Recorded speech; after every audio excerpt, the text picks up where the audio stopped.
Enjoy. Cheers. Beauties. Gucci. What's up? What's up, Benzini? Cheers to the UK boys. You always tell me that it's all up in my head. You got me overlooking all of my options. You got me going back and forth with my conscience. All up in my bed. You always see that. All right. Back at it again. Episode 11. Dapper Collections here. I'm your host, joined by two of the four amigos here. We have got Mr. Benzini breaks off to my far left, I guess the right. I'm not sure how it's going to show up. Sometimes it shuffles. And then in the middle of us, the beauty, the Rangers fan himself, the team that can't win me a bet, but I'm sure it'll come eventually. Mr. Steve, Pro Send Cards. How are we doing, gentlemen? Yeah, we're vibing, bro. We're enjoying. Had a very good lunch, actually. Got a PDQ, if you guys have ever had. They have the best ranch. They just opened one on Long Island. They never existed. I haven't tried yet. Try it out. I go for the tenders, but the Sammy is also very good. But you got to get the ranch. I don't like ranch, but I'll get their ranch. That's when you know. Ooh, wow. It's all chicken, right? Everything's all chicken. Yeah. It's like a Chick-fil-A kind of. But is it that Is it Chick-fil-A quality or not? The chicken, I actually think the chicken rivals Chick-fil-A, to be honest. But the fries are a bit lacking. Listen, the fries are a bit lacking. Hot take. I think the fries are out of the freezer, but I just don't care. I was so hungry, but I really like the chicken is very, very seasoned, and when you dunk it in the ranch, it's next level. Nice. I'm gonna have to give it a try. I know they literally just opened one like 6 months ago. Every time I drive by, I'm like, ooh, PDQ. Yeah, they have tried salads too. They've signature sauces, bro. You got to check them out. You know, when I was in Florida, I tried Culver's. I've been wanting to try Culver's. Did you enjoy? I'm gonna have to say Culver's is a good fucking spot. I gotta say Culver's is good. It was like 10:30 at night. Like I was jonesing for Culver's for like 6 months. I was talking to Taylor, my girlfriend, about it. Like, where are we gonna go eat in Florida? I was like, we usually like to like dine in like fancy restaurants or whatever when we're in Florida. And I was like, we gotta slip in Culver's somehow. And I was like, I've been wanting to try it. I hear good things about the cheese curds, the butter burgers, like all unhealthy shit. But man, it rates as far like that was one of the better fast food burgers I've ever had. Like it's somewhere in between like Shake Shack and Five Guys, which like for a fast food burger is like, you know, like when you're getting that from a drive-through.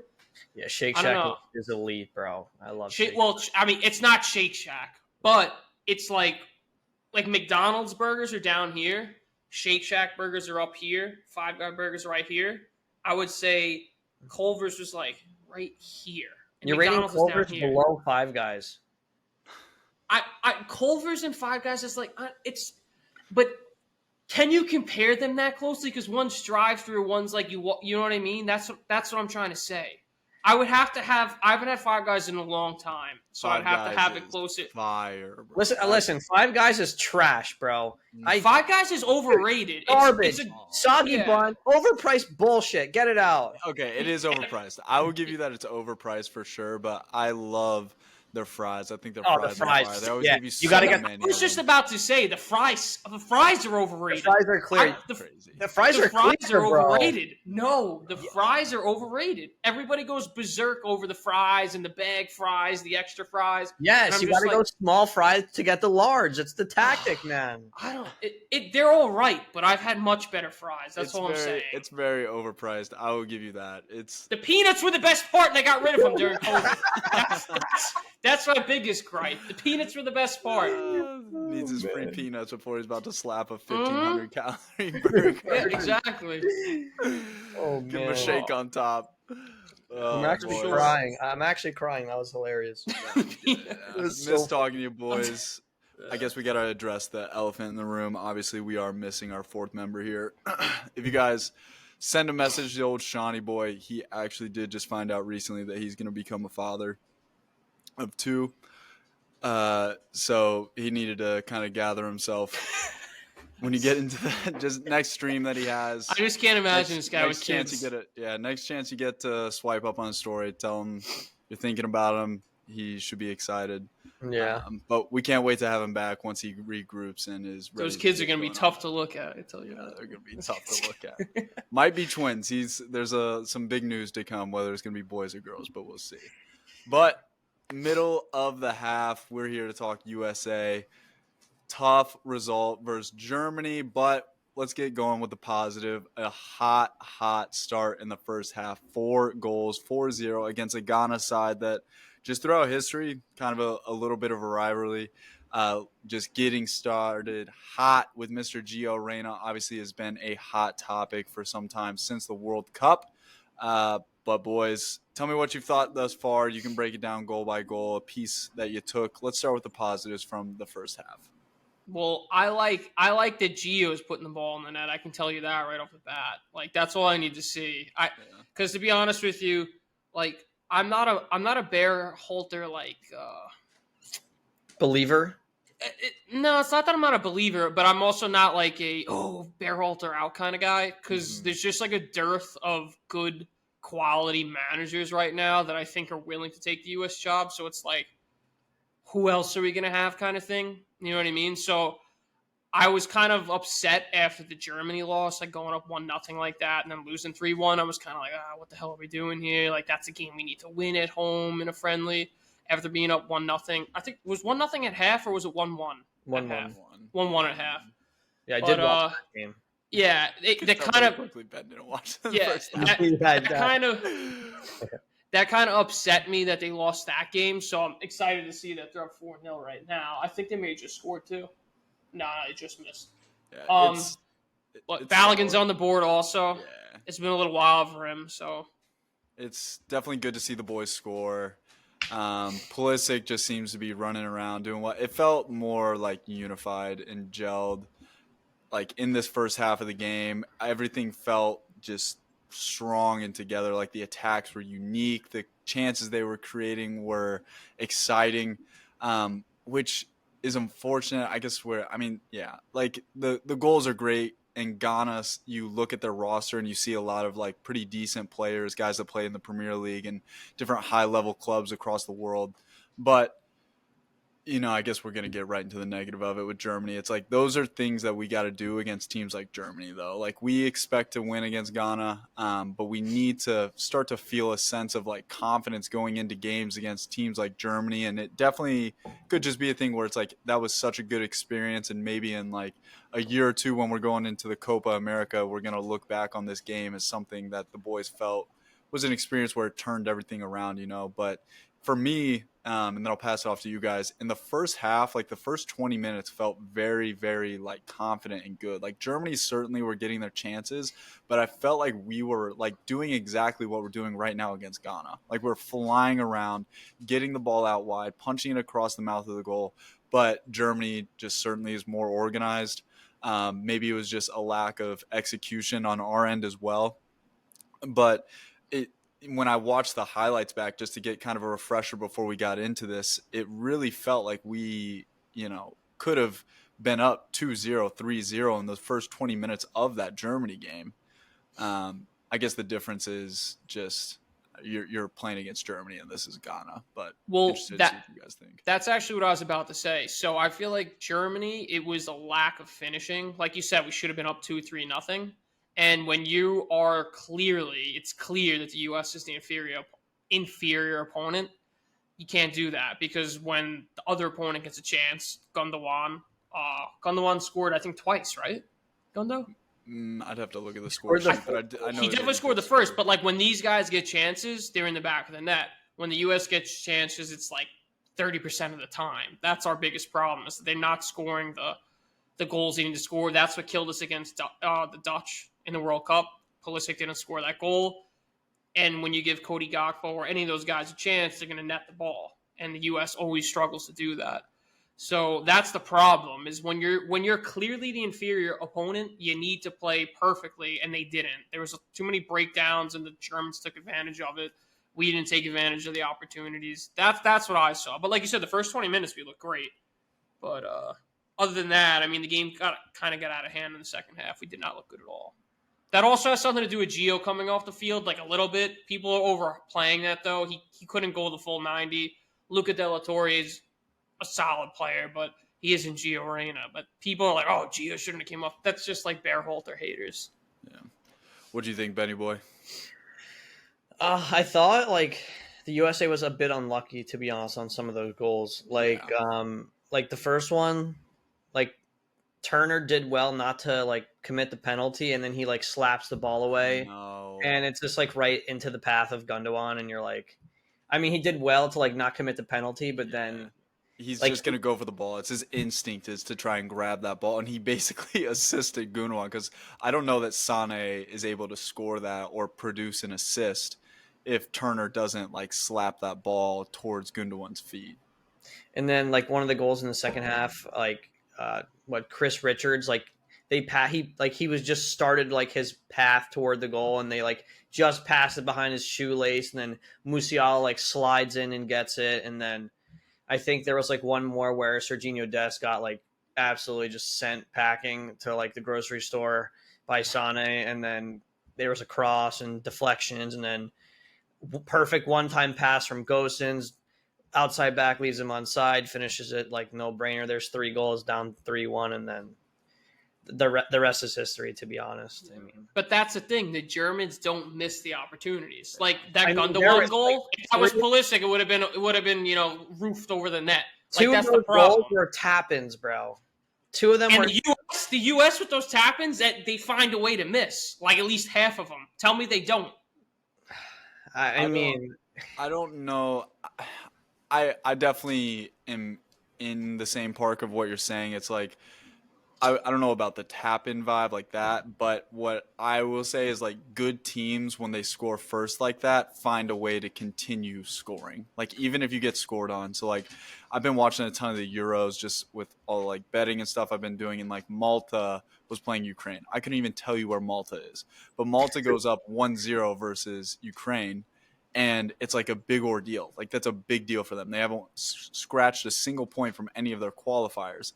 And then Ukraine just comes back and they win 3-1, just like Germany. So it's like good teams find a way to score first and then hold that and then continue to produce. It doesn't become like just shell-shocked. Sané is just sprinting around and running around our back line nonstop, so those are where it does point back to Gregg. And, hopefully time is going to be able to show that Gregg has got a better hold on this team. We're bringing in better guys. We're getting good experiences against teams like Germany. But until that happens, like his record is, I forget who the 2 teams are that we even beat. I know that one of them is Bosnia, but he's 2-6 against top European teams. And the other team is not anything to scoff or like be proud of either. So it's like until he can prove that he has got these guys ready for these big moments, like I just don't know that he's the guy, especially after all the drama. Like I don't think he's not. I don't think he's going to be the coach the next World Cup. It'll be somebody else by then, but he'll be the coach for the Copa. You'd think that like they would have gotten rid of him by now, to be honest. But that's the thing. There just really is nobody else. So it's just like steady the ship. Because listen, the guys when he was already fired, already let go, the guys on the team wanted him back. So like, there's got to be something to that. Because they could have easily said, don't you think like if nobody wanted him back, they interviewed all these guys. They could have easily said, yeah, we don't want him back. So you might as well let him stay in, let him play out the Copa, and then next cycle, World Cup cycle, bring in somebody else. It depends on who's available also. Yeah, I mean, and right now there really is no, but like people are like, oh, Zidane is not going to coach here. Yeah. Like the list goes on and on. All these guys like Patrick Vieira, Thierry Henry. It's just like, come on. Like, is Thierry Henry or Patrick Vieira really that much better than Gregg Berhalter? Probably not. They might be able to get him to play a little bit harder for a tournament. Yeah, well, that's the one thing I always said. Like, if I do believe that whoever the next manager is needs to be somebody that's like not necessarily a legend, but like somebody that can command more respect from the locker room. You know what I mean? Like somebody who can motivate them and like, because what has Gregg Berhalter ever done besides being a good MLS coach? Not much. So it's like these guys aren't like looking up to Gregg Berhalter and being like, he's done it. He's won games in Champions League. He's done this. He's done that. He's not an accomplished player, and he's not really that much of an accomplished coach. So yeah. the what scares me about the Copa America thing is that Copa America isn't exactly it's way more competitive than the CONCACAF. Jesus, CONCACAF. CONCACAF. Thank you. CONCACAF. CONCACAF. Brain's not working. It's definitely way more competitive, but it's not like it's truthfully that much different across the board once you get into those mid-table teams than what we're going to be facing. So I feel like it's just going to be one of those things where he's going to walk out of the group stage. He's going to probably get past that first round. And when you do something like that, like the federation isn't going to be like, all right, like see you later. And if they have like promising results and they do well, then maybe it's deserving. But if it's one of those things where we just get into an easy group, have a decent showing in the group, and then like, kind of we tried first out of the round of 16, then he's just going to sit around because the federation is going to want to ruffle feathers. No, if we're out in the round of 16 and he's gone, trust me. We need to be making like in my opinion, the semifinal. Yes, and if we don't have to win, but if we get to the final, then maybe Gregg has a fit, because like I'm telling you right now, like you can say what you want, Copa is. Brazil and Argentina alone, like it's very competitive. Chile, like all these teams are. Colombia, Uruguay, too. like I mean, it's legitimate. Yes, and they're all. Yeah, I mean, think of the players. Think of the players that are in there from Brazil alone. Brazil can field 3 teams better than the U.S. It's like Is Mexico also playing in the Copa America as well? And Canada. Are they? And Canada. So Mexico, throw those in. Those are the two best CONCACAF teams with the U.S. Yeah. There you go. It's going to be a competitive tournament. No, it's going to be very competitive, and the pressure is going to be on the U.S. too, because it's in America. So they're going to have a lot of pressure. It's it's like the World Cup light for them. It really is. I should try to go to a game. There's one here. Oh, I'm definitely going to go. There's a game in MetLife. I'm definitely going. Try to go. I honestly would love to see Brazil play. That'd be epic. Yo, at the DRV Pink Stadium, that'd be gas. Oh, is that going to be open then? Oh, no. It's already open. The DRV is the one that's open, yeah. Yeah. The other one I don't think will be open until like 2020. Yeah, it's going to be or 2026, yeah. It's going to be like a whole... it's going to be an experience. Yes. And it's going to be a whole, what's the word? Campus? Is that what it's going to be? Yeah, right? that's the word they're using, campus. Campus. It's like Apple Campus in Cupertino. So... I guess just kind of rounding out this conversation, the issue seems to continually be like our defense. I think Matt Turner had a great game. Like you watch some of the saves that he made, being able to like hold them like that. He made a great save in this game, by the way, on Kudus. Towards I think it was like the 38-minute mark or something like that. Mr. West Ham from the old Ajax. Like I love Chris Richards. For whatever reason, he's not getting minutes at Palace right now. Played in the EFL Cup a little bit.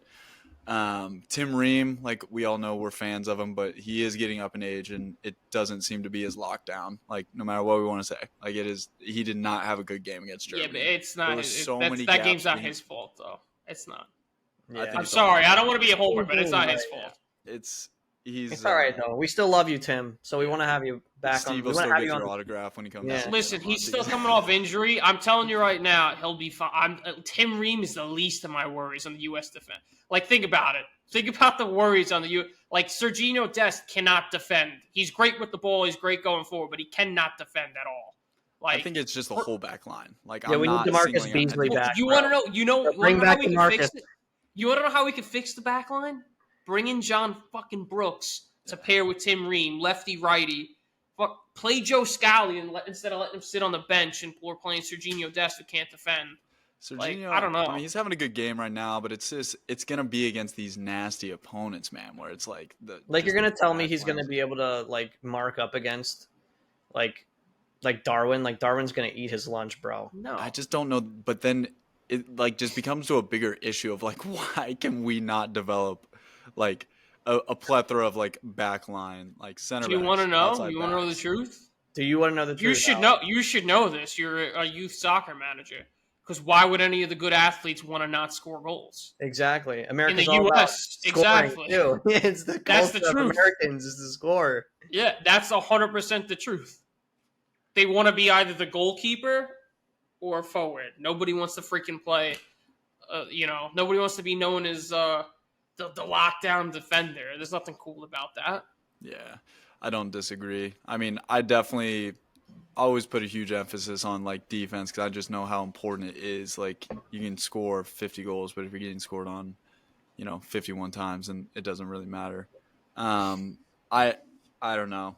I'm not hopeful with Gregg. Like these are like Ghana is getting dismantled right now, and Ghana got beat by Mexico 2-0. We've been slapping Mexico around, so it's like one of those things where it's like Ghana does have some flashy names, but it's exciting and it is awesome. I don't want to be a Debbie Downer when they come in and have a 4-0 half. Like that's electric. 3 goals in 22 minutes, but Ghana is not who we're trying to beat. Like the bar is Germany, Spain, and all these teams. And until I see us like legitimately compete on a consistent level, like I just don't know that Gregg's the guy. And it comes back to the conversation of like, who is the guy then?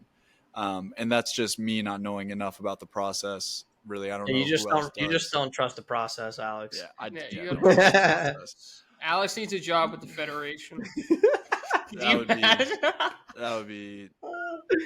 be something. A lot of like the fact that the Gio Reyna thing like even happened, like a tight knit locker room, a legitimate manager, like that doesn't happen. Like you have a hold on that locker room, you have a hold on what's going on. Like you don't, or at the least, it doesn't get leaked out of the locker room. Mm-hmm. You know what I mean? That's the thing. So that's definitely gonna be something to watch. Yeah, I don't know. It's gonna be interesting to see. Hopefully the boys keep finishing this out, get a couple more goals, and then I don't even know when the next break will be. But that's the other thing about Ghana too. Is like you were saying, they have a few flashy names that play at like big clubs and stuff, but they're not. They're a legitimate side, but they're also like the 60th ranked team in the world. So it's can't get too excited. They're like a thorn in our side usually, but nothing crazy. Speaking of Mexico, they are tied 2-2 with Germany right now. They're actually winning. Oh, nice. No, Mexico is still a legitimate team. It's just like the U.S. just has their number right now for whatever reason. Like Mexico is every team they play except for the U.S. They're competitive with. Santi, he is actually like considered a top 10 player in the world currently. Really? Top, yeah. What, actually, by who? Who's that ranked? Based by his like current like performances. So what about based off a transfer market? Just like how he's been performing and like his like projected like transfer fee and shit. Yeah, like stuff like that. Because he's a forward, but he's been scoring goals. So how old is he? I'm looking it up right now. He's not super young, right? What is he, like 24? Like 21, I think. Actually, he's that young? Definitely got to be young. I know he's young, but I don't know if he's like phenom teen like young. You know what I mean? He's not like 22. So 22, he is okay. Yeah, he's he's gonna leave Feyenoord. Apparently, there's gonna be a big signing for him this either this January or this summer, like coming up, like 2024. Someone's gonna buy him for a lot of money. Then he'll turn into nothing. It's usually how it goes. I mean, look at Mudryk. He should have stayed, bro. I think he should have stayed at Shakhtar for another year, develop a little bit more, and then scored for Ukraine today. Against who? Or Malta? yesterday. Where's Malta, Alex? Yeah, exactly. Where are they? Exactly. They might as well have Benzini on the back line for Malta. Yeah, I'll clear him out, bro. Career-ending injury. Get him out. It's an island, bro. Is it? Yeah. Is it like an island off the coast of Italy or something ridiculous like that in the Mediterranean? You might be spot on there, bro. I think now it's coming back to me. Right next to Tunisia. Okay. I bet their starting goalkeeper is probably like the bread maker for the entire city. Probably, yeah. The guy's probably pushing semolina dough around. he's pushing. Yeah. He's pushing semolina on the side. How many loaves you want? 2 for 3. Jesus, Steve, you're on one tonight, bro. All right, boys.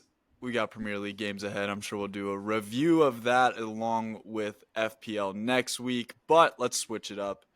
Let's talk about our favorite festival stories. I'm going to kick it off to whoever wants to step up and give us a good story. I know that Stevie Boy had one on his mind, but who wants to kick us off here? I mean, I don't even know if I have like a favorite one. It just like whenever it comes to my brain, then I'm like able to say it. But now you're putting me on the spot, bro. What is this, man? Yeah. I mean, while you guys are thinking of one, I have it's just such a stupid one. It wasn't even really a festival, I guess. It was like just a Halloween show downtown Indianapolis. It was Yellow Claw, Waka Flocka. I was so excited for that. Basically, like two of my at the time like favorite DJs had just turned 21, and I'm like the older in our group. So I was like one of the first ones to be 21. Definitely was one of the only ones that was 21 in the venue. So just to like be a nice guy for shits and gigs, I'm like, I'm gonna go give my buddy a beer. So I like go, and I mean, I look like a child a lot when I like shave this nasty scruff that's on my face. But back then, like literally looked like I could have been 14. It's like a mole rat, probably. Yeah. So anyways, like just go and get this beer, and this excise cop clearly probably just followed because I'm just carrying two Budweisers, diesels only, baby. And like he and I was indulging in certain things, this or whatever, so I'm starting to get a little amped up, whatever. And this guy comes up to me and he like taps me on the shoulder, and I just handed my buddy who is not 21 this beer, and he's like, IDs. And I was like, what? And he's like, IDs. And like weeks prior, when I was at an outdoor concert, I was able to like just take a beer out of my buddy's hand that wasn't 21 and just hold it and be like, yo, like it's like he didn't have it. He was just holding it for me. I was tying my shoes, and the lady like went off. So whatever. So I tried to do that again. And obviously this excise cop wearing like the beaded UFC like classic like shirt is like just not backing off or whatever. And so then I put my arm around this cop, and I'm like, yo, man, like start to try to talk to him. Immediately throws me in handcuffs, like full on, like twists my arm around my back, throws me like complete hardo. And like he's like, you're both coming with us. And I'm like, are you out of your mind right now? I'm like, dude, what is your problem? And all my friends are just like ghost eyed. Like that just escalated so quickly because obviously this freaking cop is a complete loser. And so then we get into the like back or whatever, and I'm like trying to talk to him and be like, yo, man, like what did I do that set you off? He's like, you say another word, like you're going to jail. And I'm like, all right, whatever, I'm done talking. And so then like me just being like just amped up or whatever, I'm like, hey man, can I just talk to you after this? Like I just have some questions. And so my like dumb 21-year-old self is like, yo man, like I know like cops are getting like a bad rep recently, there's like some stuff going on, but like is there any particular reason, like blah blah blah? And he again just goes, he's like, listen, I suggest that like you just stop talking. And I'm like, all right, dude. And so then he writes us the tickets. And he's like, oh, I got to take a picture of you guys. And so I gave him the biggest smile ever for my picture. I was like cheesing. And then the worst part is like me and my buddy are like, all right, like night was ruined regardless if we were going to stay in there. But we were like walking away. And then all of a sudden he goes to a security guard. He's like, wait, these guys got to go, right? And the guy was like, well, what'd they do? And he's like, well, they got caught like drinking underage, whatever. And he was like, yeah, I guess. And so then the dude kicked us out. So that was like literally like maybe an hour into the night. Like we had just arrived, like getting beers and stuff. So that was not a fun one. Alex. How's your arm feel after that? Still recovering? Yeah.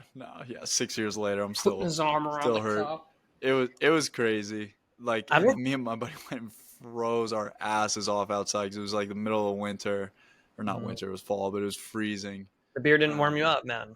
No, it did not. But we did get in. I remember like I was Morty, my buddy was Rick, and we like went to this bougie hotel that's like right next to this venue or whatever, and there were like these old like older moms and stuff that were just like chatting us up and stuff. It was it ended up being a man fun loves night, the older moms. We found that out at trade night. Yeah, we did. Hitting on every waitress. I mean, I was just being a nice guy. Yo, you put your arm around her too. Is that like the tactic, man? Just I think he put his arm around me once too. Actually, Yeah, you're pulling a move on Steve too. I had a couple at me that night, so I was probably just feeling friendly. True. I don't know if I have like a story from a festival, but I do have a very weird story. So I'm going to Miami one weekend to see Dom Dalla, and we're going to a dinner at midnight or like 11 p.m. reservations. So didn't know anything about the restaurant, just showed up with my girlfriend. We were going with her friend and her friend's brother, and we show up and they're like, yeah, there's a minimum. And I was like, minimum what?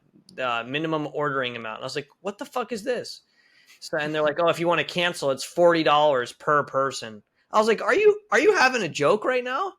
And they're like, no. And I was like, where else are we gonna eat? Let's just sit down and pig out.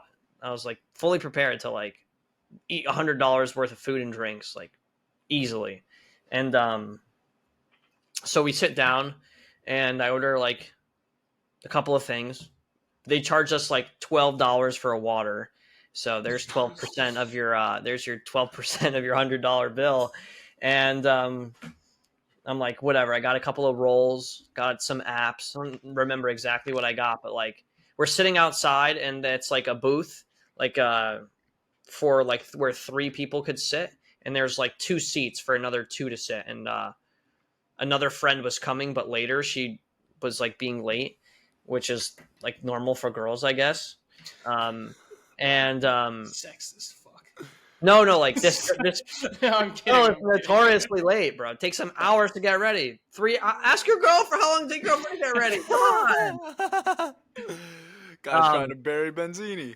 Yeah, I'm not gonna get buried today by Steve. I'll tell you that. So, like, there's people just vibing at the bar, and then, like, all of a sudden, you just hear a plop, and this girl just goes silent. Like, she just passes out. I just hear a monster thud, and then you just see, like, her friends are screaming her name. Her name was Sabrina. I'll never forget. They're screaming, Sabrina, Sabrina. They're shaking her, and, like, this girl's on the ground, like, limp. So, like, all of her body is shaking with her. Dude, she was like it was a very humid night. Definitely dehydrated. They're shaking her. She's not moving. Everything's flailing everywhere. And I'm just like, dude, I just ordered like fucking $100 worth of food. Like, I can't eat now. Like, I actually was table or just in the restaurant? It was directly behind my table. Like, I could touch her if I wanted to. That's how close she was. You hear the thump, you see the shakes, and you hear the screams, man. She was definitely coming down from, like, she was definitely on some kind of drugs. No, bro. She had, like, 1 drink, 2 drinks max. I swear, like, her friends were, like, completely normal. Like, there was no, like, I swear, no foul play. I'm almost certain, man. And I just think it was a really hot night, and it was like on a rooftop. We were like probably 40 stories up. My first time I ever dined 40 stories high. I won't do it again because of Sabrina. Sabrina's lucky she wasn't looking over the edge when this happened. That thump would have been a lot worse. Listen, it gets better. So I'm sitting there just like, I'm like sick to my stomach, bro. Like, I took like 1 bite out of the sushi. I'm like, this is shit, man. Just spent all this money for nothing.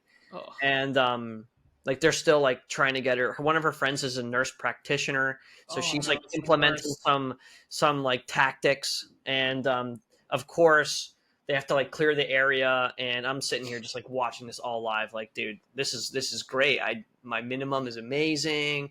We order all the food. Sabrina plops. Like 10 minutes later, the manager comes over. She's like, "Oh, we're gonna waive your minimum." I knew you were going to say that. I was like, are you serious? Oh, but they already charged you? You should have skated out of there during the mayhem. No, listen. They take your card before you dine, so it would have got charged anyway. Well, this is the one advice that I will give you. You leave your card, you hit the app, you deactivate the card. They cannot charge you. All right, well, it wasn't my card, so I... Listen, so...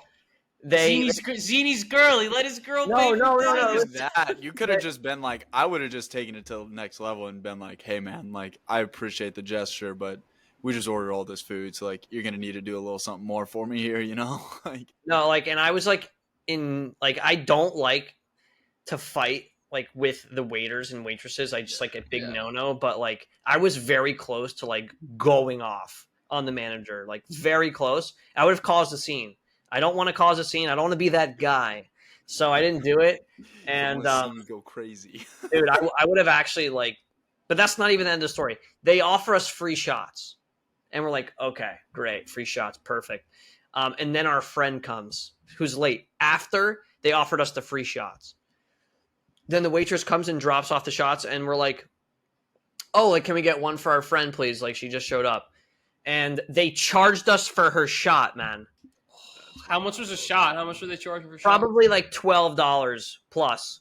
I don't remember. I didn't look at the bill. I was just told how much I'm going to be paying. Easy 12. Easy. I'm going to be paying, and I paid it, and I was like, dude, it was honestly, I will never go there again in my entire life. I was very, very close to writing a formal email to the company and like requesting like that they compensate me because it was such a like mental experience for me. Can we get a name of the restaurant? I think it was Sugar Miami. Jeez, Sugar Miami. Yeah. Rooftop. Yeah, whatever. Yeah, I'll never go there. The sushi was shit. The drinks were ass. Atmosphere was shit. Stars. $100 minimum. Fuck out of here. Didn't know. And the food wasn't even good. It was just some basic ass sushi that I could get down the road. Unbelievable. Yeah, the salt. Yeah, you're paying for the atmosphere. It's one of those places. Yeah, it's always a big no. Yeah, I paid for the atmosphere, Steve. I really paid. Yeah, for you it. paid for Sabrina's fucking getting the Heimlich or whatever the fuck they were doing. She was getting the paddles. She's getting the paddles next to you. Oh, you guys want some free shots? I know you watched someone die next to you, but no, she ended up being okay. She was just significantly dehydrated. She was not from Florida. She's there you go. That's it right there. I still hear the thumps in my dreams and the screaming of the word Sabrina. You wasted the Sabrina. That bitch.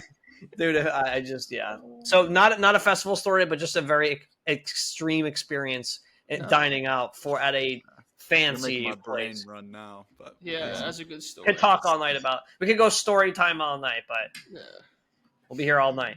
What you got, Stevie boy? I got a bunch of stories. I'll give you. I already told a story about me collapsing on that girl. I don't want to repeat that one.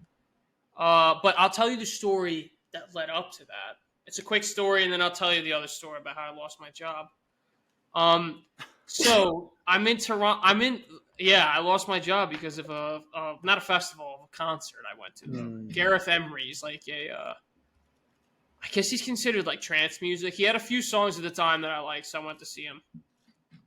Anyways, so I'm in Toronto with my brother. We drove up for like 3 days. It was a 2-day festival. We went for 3 days. The Veld Festival. Look into it. It's like one of the best lineups. That's like an underrated festival.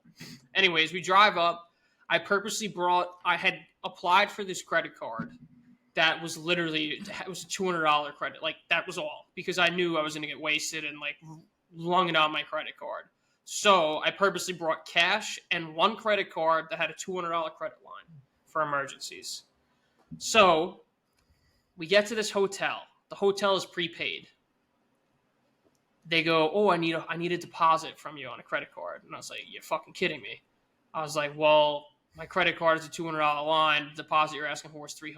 They're like, we can't do anything. I was like, can I give you $300 cash? No, we can't do that.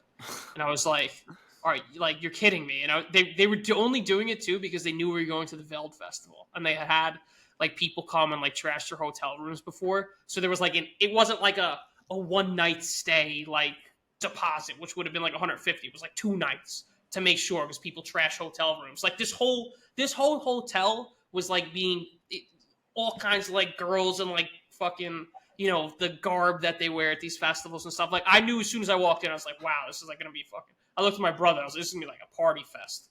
Anyways, so they take my card, they run it, and I guess like it drained whatever was on there. So the 200 was now gone.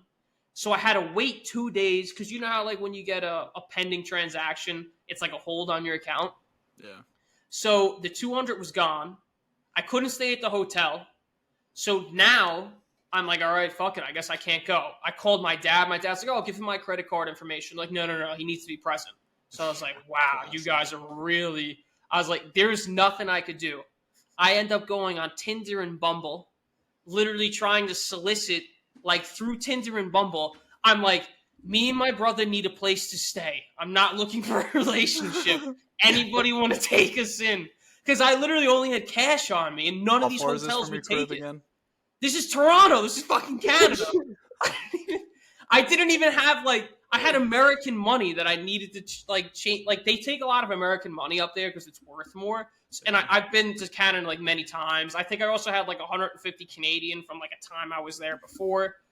So then my phone's not working because we're in a different country, and like I was having problems with Verizon. I was like, it was turning into like an utter disaster. My mom, I didn't know it at the time. My mom's at home like having a heart attack because she thinks that we're gonna die. Like this was my like straight party boy phase, like me and my brother. So like, I don't know, it was a bad situation. And anyways, so I have a credit card that is zero. I have like $500 American cash and like 160 Canadian. Looking for a place to stay. I'm on Tinder and Bumble trying to solicit women for like their houses, trying to like the funny thing is too, like people would like swipe and like start the conversation, and as soon as I said I'm not like looking for a relationship, it was like that was it. Like I was like, fuck, dude, this is not gonna work. I changed like my profile said like we're just two kids in Toronto like trying to. So anyways, long story short, I figured out like if I went on Airbnb, because that's like no deposit. We used my dad paid for it, and it was like something ridiculous, whatever it was. But my dad was able to, bro. yeah, exactly. That's how bad it was. You can f off, oh, bro. my dad saved our lives. Like he paid for the Airbnb. We stayed there. Like everything worked out for that. Anyways, but it was just a shit show. I had no money. It was a disaster. Like I literally didn't even have to think about this. You didn't have your credit line anymore. I didn't have any, like, on the ride home. Like, I was running, like, I had it, thank God for the ride home. It was enough time where the 200 was back in my account so I could fill up my tank again, dude. Think about that. Like, just to get, I was like, phew, we were playing with fire. Anyways, get to the festival the first day. Like I said, we don't have a lot of money at this point. So, and I only had American money, and they don't take that at stores. So, we're like, oh, you know, we can't really buy anything in the festival because they don't take cash in these festivals. So we couldn't buy anything, and I don't have a card. My brother, I don't know what my brother was thinking. He like brought his debit card and had like $50 on it. I was like, this kid's got plenty of money, but he doesn't put any money in the bank, and he doesn't have a credit card at this point because he was like 21 or something like that. So he didn't have a credit card yet. And he might have even been like 20 at the time because the drinking age in Canada is 18. So we have no money, no credit cards. So we go to the liquor store and we buy a handle of Stolio and a thing of orange juice. We swig half the handle each because we're like, oh, this will keep a shit face for the whole festival. We don't have to buy anything when we're in there. The last thing I remember is playing soccer in the parking lot and like chirping these French guys. And I did not. This is at like 10 o'clock in the morning. And I came through for Tiesto at about 9 o'clock at night. No. And I was still buzzing. I swear to God. Yes, my brother saved my life that day because I swear to God, I do not remember anything. I remember the tail end of Kygo being pissed off that I was too far away from the stage. And I remember Tiesto at the end. And I was buzzing when I walked out of that place. That's how much that a handle of Stolio will do it to you every time. So there's that story. That was like I collapsed on the 4'11" woman. All this stuff happened that I don't remember. I woke up in the morning with like all kinds of crazy pictures that I was shit that I was doing that I had no idea was happening. Anyways, that's that story. This next story is real quick. Yeah, the next story is real quick.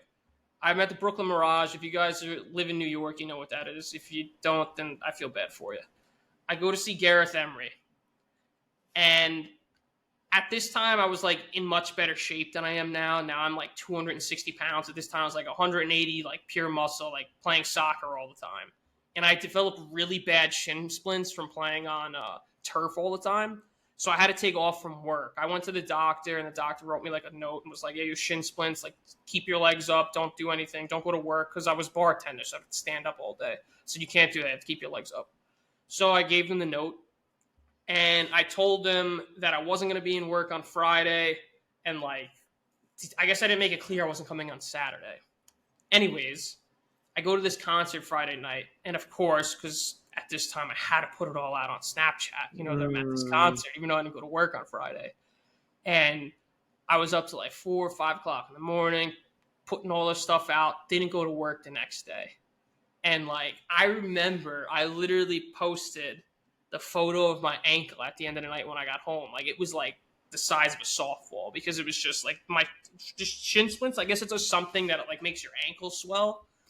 But anyway, so I get into work the next day. I work all day. And then all of a sudden my boss calls me no, was it Saturday? No, I didn't go into work on Saturday, so it was Sunday. I finally go back to work. The boss calls me in, and like during the day, like I heard people like talking about like, "Oh, Steve, I heard you went to the concert and all this." I'm like, "What the fuck? Like, stay out of my fucking life."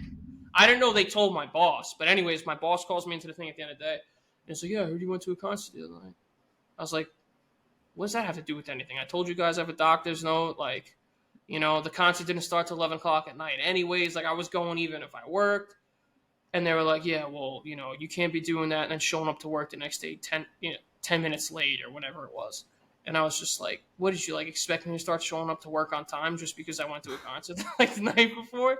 And so anyways, they fired me right there, sight unseen. And honestly, it was the best thing that ever happened to me. So, yeah, that's that story. So don't Snapchat when you go to concerts when you're out on work with shin splints.